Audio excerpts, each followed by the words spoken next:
Okay guys, so ayan po. Naitanim na natin lahat ng strawberries natin. Dami niya, no? So again, hindi ko na alam kung gaano karami na itanim natin dahil hindi ko naman binilang na. Pero tulad ng nabanggit ko, most of them ay tanim natin last year at mahigit kalahati sa mga yan ay mga naging anak na ng itinanim natin ng isang taon. So ganyan, no? Napakarami niyan guys.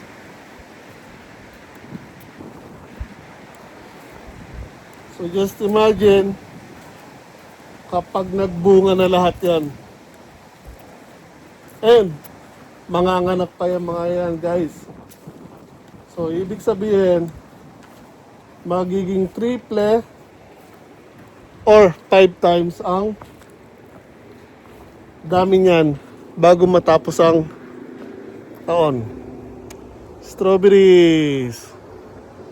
Sakto to pagdating ng mga pinsan ko galing Amerika at mga kapatiran natin yan. Grace, Esme, sakto yan pagdating nyo dito.